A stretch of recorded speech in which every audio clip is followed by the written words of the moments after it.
History has always been shaped by war. And through the ages, some battles have decided the fate of nations and still affect the way we live today. These are the great battles.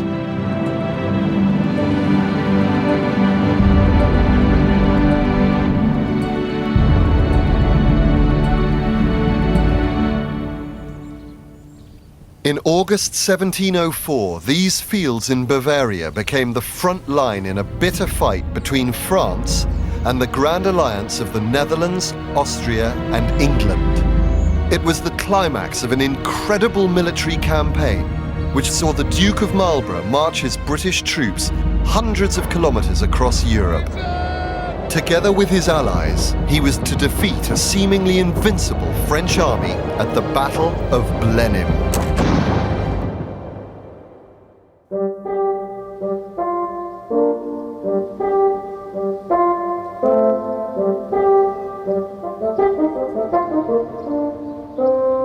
Vienna. In 1704, France was poised to invade Austria, ending an argument that had occupied Europe's superpowers for decades. Namely, who would inherit Spain after its king, Charles II, had passed away? Spain had been in decline since the golden age of the conquistadors, but it was still one of the richest countries in the world. When it was revealed that Charles II was incapable of producing an heir, the King of France, Louis XIV, saw an opportunity to expand his empire. Louis was a ruthless autocrat. His vision was of an all-powerful, all-conquering France. He was opposed by the English and Austrians, who believed Louis's ambition would upset the balance of power in Europe. It wasn't long before their worst fears became reality. On his deathbed, Charles II decided to give Spain to Louis's grandson after the French king had promised to keep the crowns of France and Spain separate. However, when Charles died, this promise was conveniently forgotten and Louis assumed control of Spain. In response, England, Austria, and the United Provinces of the Netherlands formed a grand alliance against France. All attempts at a diplomatic solution failed, and in 1701, the Wars of the Spanish Succession began.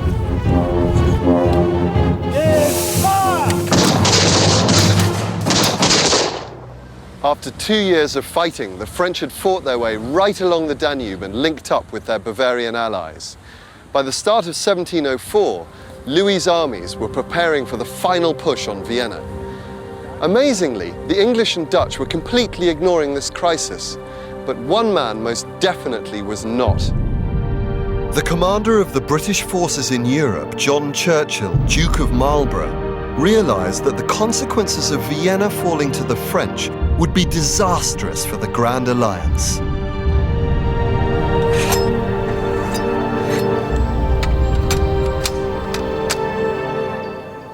Without Austria, England and the Netherlands would be unable to stop the armies of Louis XIV. The commander of the French forces, Marshal Tallard, was planning to lead an army along the Danube from Strasbourg to reinforce his troops already in Bavaria. This would give him a total of 56,000 men with which to attack Vienna. An uprising in Hungary meant the Austrians only had 46,000 men to resist the French. Marlborough's audacious plan was to march the 21,000 men under his command right across Europe to reinforce the Austrians before Tallard's armies had time to unite. Together, the English and the Austrians would be strong enough to defeat the French armies one at a time. In order to reach Bavaria, Marlborough would have to march his army through hundreds of kilometers of enemy territory without any support from his allies. But even before he could set off, there was another obstacle to overcome. As part of the Grand Alliance, Marlborough's troops were helping to defend the Netherlands from the threat posed by a third French army sitting just over the Dutch border. As a result, Marlborough knew he would never be allowed to march his troops to the other side of Europe. the British commander took matters into his own hands. Keeping his true intentions secret, he informed his political masters that he was only going as far as the Mosel River. He promised to return immediately by barge if the Netherlands were attacked. Reassured, the Dutch agreed. On the 14th of May 1704, news reached Marlborough that the French had already succeeded in moving 10,000 troops into Bavaria. It was clear the French offensive to take Vienna had already begun. Only 5 days later, Marlborough left Holland for the Danube. Unsure of Marlborough's objective, Louis XIV ordered his troops on the Dutch border to follow the English.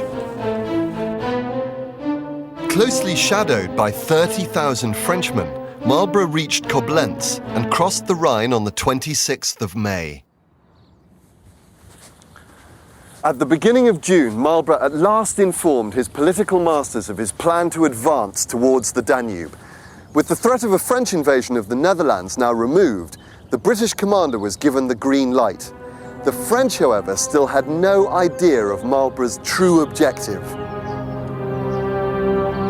As the British pushed south, Marlborough faked a move across the Rhine. The French were fooled into thinking he was about to attack Strasbourg.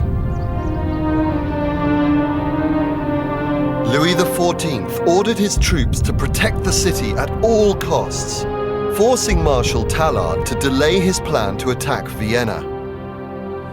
Tallard spent the next 3 weeks sitting in Strasbourg awaiting further instructions from his king.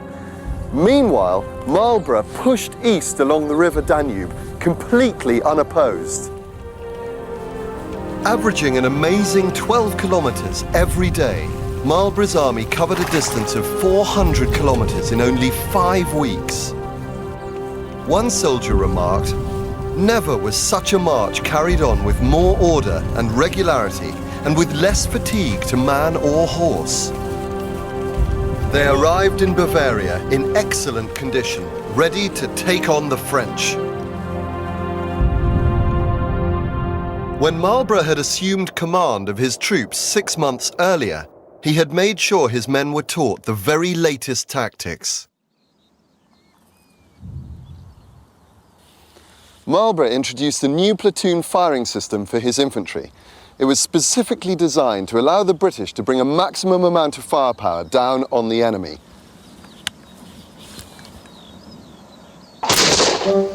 Each battalion of 600 men was divided into 18 platoons. Deployed 3 ranks deep, the lines were staggered so that each soldier had a clear line of fire. Organized into 3 groups of 6 platoons, each group would take it in turn to fire a volley. By the time the third had fired, the first would have finished reloading and be ready to fire again. And Marlborough saw to it that his men could do this on the move.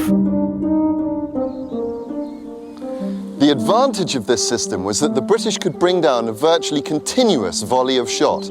Not only that, it meant that every musket in every regiment was being used. The French were still using outdated tactics. Deployed 5 ranks deep, only the front 3 would be able to fire at any one time. There would then be a pause before they were all ready to fire again. This drastically reduced the firepower of the French infantry.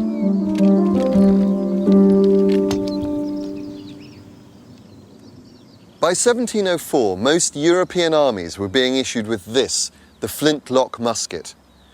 This is the snap haunts, from the Dutch snap haan, literally meaning snapping hen, which holds a flint which strikes this metal plate, causing a spark, which ignites a small amount of powder held in the pan, which travels through this little hole, igniting the powder there, propelling a ball down the barrel.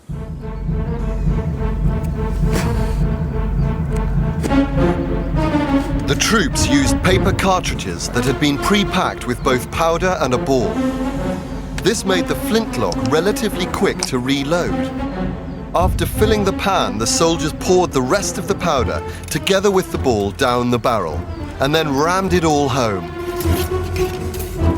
In battle conditions, an experienced soldier could fire 2 shots a minute. Cock!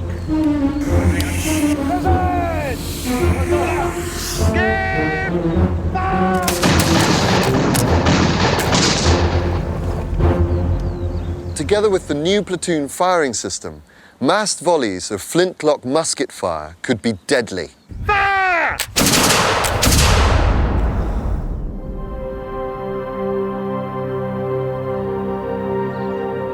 Marlborough's army moved through Bavaria and joined forces with their Austrian allies.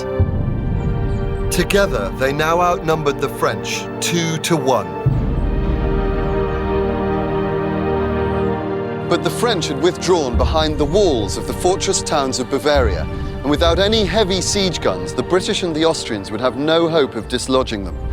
To make matters worse, it was only a matter of time before Marshal Tallard and his reinforcements from Strasbourg arrived, and Marlborough's army would find itself outnumbered and outgunned. In a desperate attempt to draw the French out from behind their defences, Marlborough ordered his men to lay waste to the Bavarian countryside. But 6 weeks later, they were still refusing to fight. At the beginning of August, Marshal Tallard finally arrived in Bavaria with 36,000 men, and with Marlborough's army busy destroying the countryside, successfully united the 2 French armies. To Marlborough, this was a major setback, and it now seemed that his brilliant march to the Danube had all been for nothing.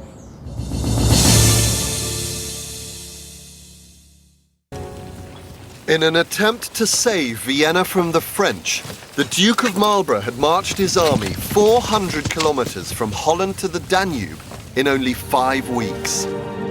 On his arrival in Bavaria, he joined forces with his Austrian allies. But when Marshal Tallard arrived from France with a massive army, Marlborough found himself outnumbered and outgunned. With the odds stacked against him, Marlborough decided to take the fight to the French. On the morning of the 13th of August, 1704, Tallard's Franco-Bavarian army was camped here in the Danube Valley, next to the little Bavarian village of Blenhim. Tallard mistakenly believed his army was in a strong defensive position. Although protected by the Nebel and Danube rivers, his 56,000 men were thinly stretched along a massive front almost 5 kilometers long. At first light, 52,000 British and Austrian troops began to move across the valley towards the French, most of whom were still in their beds. One of Marshal Tallard's cavalry commanders, Count Marode Westerloo, spent the night in a barn just on the outskirts of Blenheim. At 6 a.m., his old retainer burst in and shook him awake, shouting, "The enemy are approaching!" Westerloo didn't believe him, got up and opened the barn door to have a look for himself. He was stunned by what he saw. The valley in front of him was swarming with enemy troops. Marode quickly regained his composure, got dressed and rode off to muster his troops. When Tallard first saw the Allied troops here in the valley, he actually thought they were retreating. It wasn't until the British guns opened up at 10 a.m. that he realized he had a fight on his hands and ordered his troops to deploy. Just under half of Tallard's troops deployed around Lutzingen. Almost all his cavalry and an infantry reserve protected the huge gap between Oberglau and Blenheim. The bulk of Tallard's infantry and artillery occupied the villages. Tallard's plan was to turn this flat area between Blenheim, in the tree line over there,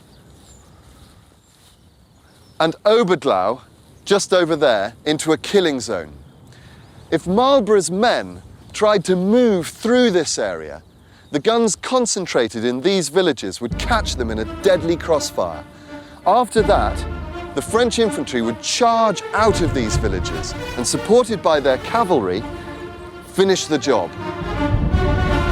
In theory, the plan was sound, but Marlborough was convinced he could turn the French general's strategy to his own advantage. Marlborough believed that if he could use just a small part of his army to attack the French troops in Blenhim and Oberglau and keep them occupied, he'd be free to use the bulk of his troops to attack the centre of the French line and split Tallard's army in two. Once this was achieved, the villages would be completely isolated and incapable of reinforcing each other. For this strategy to work, it was essential the French and Bavarian troops around Lutzingen be prevented from supporting Oberglau and Blenheim. This job was given to Marlborough's Austrian allies. The commander of the Austrian forces was Prince Eugene of Savoy. Eugene was a fiery genius of a soldier. Although his men would be outnumbered, he accepted the job with relish.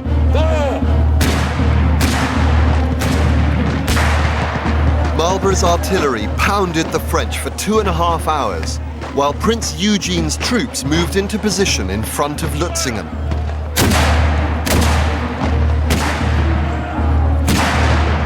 At 12:30, the assault on the French lines began along the entire front. The British infantry advanced on Blenheim.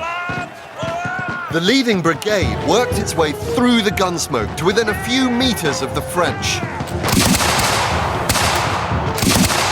Marlborough's troops fired volley after volley, but the French held on and forced them back.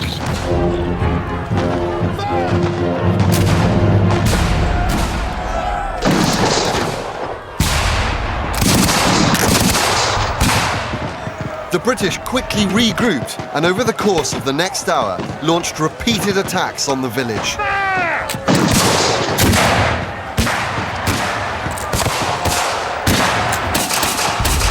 The fury of the British attacks was so intense that the commander of the troops inside Blenheim believed he was about to be overrun. So he ordered the entire French infantry reserve away from the centre and into the village. And he did this without informing his commanding officer, Marshal Tallard, who was on the other side of the battlefield. His indiscipline was to have disastrous consequences later in the battle. Instead of reinforcing the village, the French became so densely packed there was barely room to move. After the battle, one French officer said, "Not a single shot of the enemy missed its target, whilst only a few of our men at the front could return fire." Incredibly, less than 10,000 of Marlborough's troops had trapped 20,000 Frenchmen in Blenheim.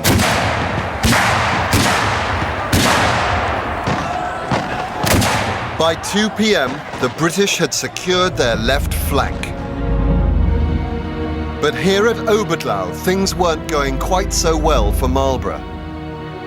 The French launched a savage counterattack and forced the British to retreat. Marlborough was suddenly facing a crisis. The French were on the verge of breaking his line, and the retreat was now in danger of becoming a rout. Marlborough sent an urgent message to Prince Eugene for help. The commander of the Austrian forces was engaged in a desperate fight for survival of his own, but he still helped Marlborough out with a brigade of Imperial cuirassiers. Eugene's elite cavalry checked the French counterattack, crucially giving Marlborough's infantry time to regroup. Using the new platoon firing system, the British unleashed a continuous hail of musket fire that, together with the artillery, succeeded in breaking the French. By 3 p.m., Marlborough had forced Tallard's troops back into Oberglau. The crisis was over. With the French now pinned down inside Blenheim and Oberglau, Marlborough pushed the bulk of his army into the gap between the two villages and attacked the French cavalry that formed the centre of Tallard's line. The French cavalry threw themselves against the British, but without any infantry and artillery support, they failed to halt Marlborough's advance. Marshal Tallard immediately called for his infantry reserve to plug the gap, but to his absolute horror, he discovered that they were trapped here in Blenhim, which was now virtually surrounded by the British. In desperation, he urgently requested reinforcements from Lutzingen, where the French were engaging Prince Eugene's Austrians. The French and Bavarian troops around Lutzingen outnumbered Eugene's Austrian forces. But incredibly, they refused to send any help. Abandoned, Tallard was now staring defeat in the face. Count Westerloo rode into Blenheim in a desperate attempt to lead some of the French infantry out of the village. But shouting and swearing, their commanding officer ordered them back behind their defences. All that Tallard had left in reserve was 5,500 raw recruits. In a final, desperate attempt to stop Marlborough's push through the centre, he threw them into the battle. The recruits were decimated by relentless volleys of British musket fire. One of Marlborough's infantry officers later said, "They died where they stood, in Battalion Square, the best I ever saw, cut to pieces in rank and file." The battle was over. The Danube, which had protected Tallard's right flank at the start of the day, now became a death trap. 3,000 French cavalrymen drowned as they tried to escape across the river.